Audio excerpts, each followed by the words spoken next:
Hi friends, good morning.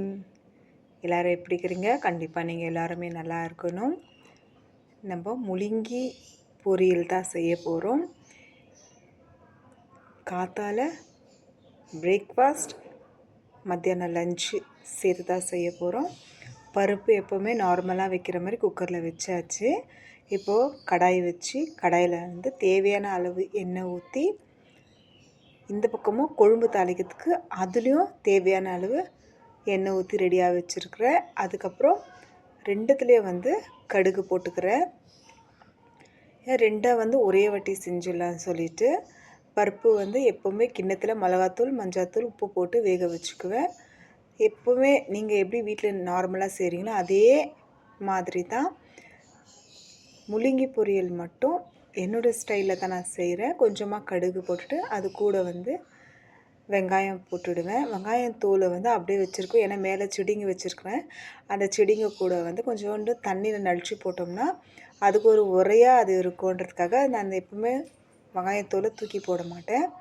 இப்போ கொஞ்சம் எண்ணெய் ஊற்றி அது கூட காஞ்ச மிளகாய், கருவேப்பிலை போட்டு அது கூடவே வெங்காயம் போட்டிருக்குறேன். இதுக்கும் தாளிக்கிறதுக்கு காஞ்ச மிளகாய், கருவேப்பிலை, ஏன்னா இது ஒரே வாட்டி முடிஞ்சிடுது இல்லைங்களா, அதனால ரெண்டுத்தையும் ஒரே வாட்டி செஞ்சுன்னுக்கிறேன். ஃபஸ்ட்டு கொழும்பு தாளிச்சிடுறேன்.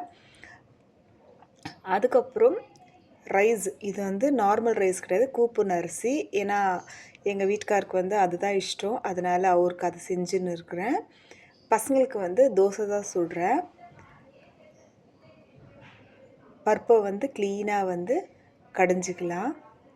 இப்போது கொழும்பு தாளிக்கிறதுக்கு முன்னாடி கொஞ்சமாக மிளகாத்தூள் போட்டுட்டு தான் எப்போவுமே நான் கொழும்பு தாளிக்குவேன். ஏன்னா கொழும்பு கொஞ்சம் அழகாக கலர்ஃபுல்லாக இருக்குன்றதுக்காக தேவையான அளவு உப்பு போட்டுட்டு நல்லா கொழும்பு கொதித்து வரட்டும். இந்த பக்கம் நம்ம கடாயில் வெங்காயம் போட்டு அப்படியே விட்டுட்டு இருக்கிறோம். அத்தையும் க்ளீனாக கலரி கொடுத்துக்கலாம். நல்லா வதக்கி கொடுத்து கொஞ்சமாக லைட் கலர், ரொம்ப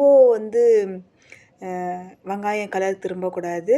ஏன்னா நம்ம போடுற முள்ளங்கியும் அதுவும் ஒரே மாதிரி தான் இருக்கணும். இல்லைன்னா அது கொஞ்சம் ப்ரௌன் ஆகிட்டா கூட இது கொஞ்சம் கிளியராக வேகாது. அந்த வெங்காயம் தண்ணியிலே முள்ளங்கிலே ஆல்ரெடி தண்ணி இருக்குது, அதிலே கலரி கலரி கலரி நம்ம மிக்ஸ் பண்ணி கொடுத்தோம்னா அதுவே போதும். தேவையான அளவு உப்பு போட்டுக்கலாம். இதுவும் க்ளீனாக கலரி கொடுத்துக்கலாம்.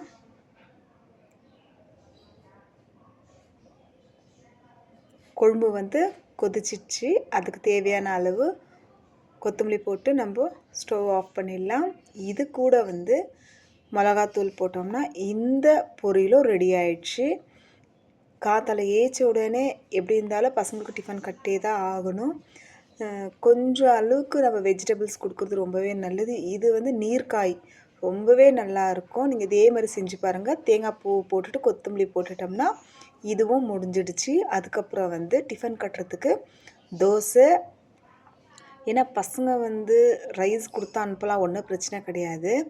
அந்த அம்மா இட்லி வேண்டாம் மம்மி, ஏன்னா சாம்பார், முள்ளங்கி சாம்பாருக்கு இட்லி ரொம்பவே டேஸ்ட்டாக இருக்கும், இங்கே தோசை ஊற்றி கொடுத்துரு மம்மின்ட்டாங்க. அதனால் சின்ன சின்ன தோசையாக, ஏன்னா டிஃபன் பாக்ஸ் தகுந்த மாதிரி இந்த ஊத்தாப்பம் சொல்லுவாங்க இல்லைங்களா, புசு புசுன்னு வரும் அந்த தோசை.